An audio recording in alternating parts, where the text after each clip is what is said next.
त्या ठिकाणी आपल्याला क्वेश्चन नंबर 24 सॉल्व करायचा आहे.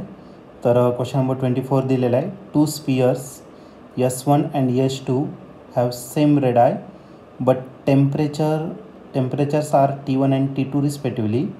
Their emissive power is same. Emissive power दोघांचं सेम दिलेलं आहे. Emissivity is in the ratio 1:4. Emissivity जो रेशो दिलेला आहे तो दिलेला आहे 1:4. Then the ratio of T1 to the T2 is T1 divided by T2 आपल्याला या ठिकाणी फाइंड करायचा आहे. आणि हा जो क्वेश्चन आहे हा आलेला 2022ला. तर याच्या 4 ऑप्शनपैकी पहिलं जे ऑप्शन आहे ते आहे 1:2, बी ऑप्शन आहे 2:1, सी ऑप्शन आहे √2:1 आणि डी ऑप्शन 1:√2. तर या 4 ऑप्शनपैकी या क्वेश्चनचा करेक्ट आन्सर काय असणार आहे? चला तर सॉल्व करूया आणि मग डिसाईड करूया. तर या क्वेश्चनमध्ये आपल्याला 2 स्पियर दिलेले आहे S1 and S2. दोघांची रेडियस कशी दिलेली आहे? सेम दिलेली आहे. रेडियस आपण रिप्रेझेंट करणार लेटर R ने. मग R1 इज इक्वल टू काय झालं तर R2. ओके, दोघांची रेडियस सेम आहे. पण टेम्परेचर जे आहे ते टेम्परेचर T1 आणि T2 दिलेलं आहे तुम्हाला. ते डिफरंट आहे मात्र. ठीक आहे, पहिल्याचं टेम्परेचर T1 आहे, दुसऱ्याचं टेम्परेचर T2 आहे. आणि त्याचं जे इमिसिव्ह पॉवर आहे ते इमिसिव्ह पॉवर सेम आहे. इमिसिव्ह पॉवर का असतं तर इमिसिव्ह पॉवर असतं Q/AT. हे कोणासाठी तर फर्स्ट केसमध्ये आणि Q/AT for second case. Q म्हणजे amount of heat radiated per unit area per unit time. तर या गोष्टी कशा आहेत तर सेम दिलेल्या आहे. ओके, इमिसिव्ह पॉवर सेम दिलेलं आहे. इमिसिव्हिटी जे आहे त्याचा रेशो दिलेला आहे 1:4.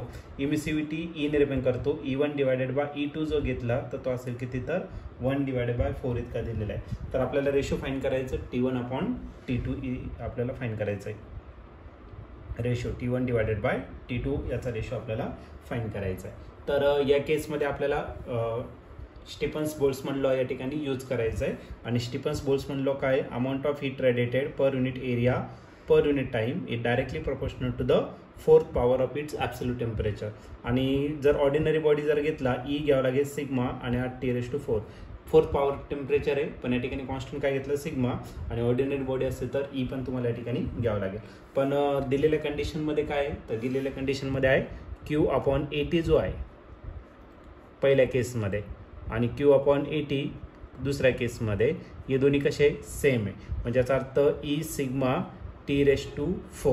पण एरिया दोघांचा सेम दिलेला आहे. एरिया पण तुम्हाला सेम दिलेला आहे. फक्त राहिलं काय इमिसिव्हिटी आणि टेम्परेचर. ओके, मग या ठिकाणी हा E1 असेल आणि टेम्परेचर काय झालं T1.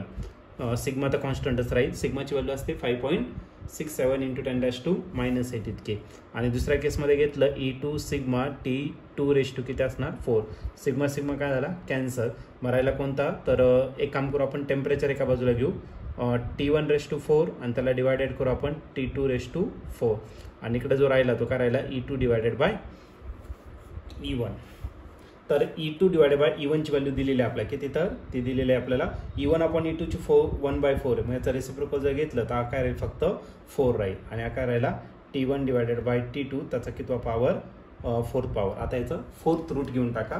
4th रूट जर घेतलं तर हा भेटेल आपल्याला काय T1 divided by T2 is equal to 4⁴ 4⁴. आता याला जर तुम्ही सॉल्व केलं तर याला आपण स्क्वेअर रूटमध्ये स्क्वेअरच्या टर्ममध्ये घेऊ. 4 म्हणजे काय 2चा स्क्वेअर आणि त्याचा रेशो किती 1/4. आता या पॉवरची काय होणार आहे मल्टिप्लेशन 2⁴ × 1/4. 2 × 1 2 2 4 म्हणजे 2⁴ किती राहिला 1/2. आणि 2⁴ चा अर्थ असतो √2. ओके, मग टेम्परेचरचा रेशो आहे तो किती असणार तर √2 असेल. आणि √2 म्हणजेच आपलं जे ऑप्शन येणार आहे जर याला रेशोमध्ये सांगितलं तर ॲज टू काय करून घ्या तर 1 कन्सिडर करा. आणि ऑप्शन जर चेक केलं या ठिकाणी तर ऑप्शन नंबर सी जो आहे तो या ठिकाणी करेक्टली मॅच होतोय. मग या क्वेश्चनचं जे आन्सर असणार आहे ते ऑप्शन सी असेल. ऑप्शन सी म्हणजेच √2 ॲज टू 1.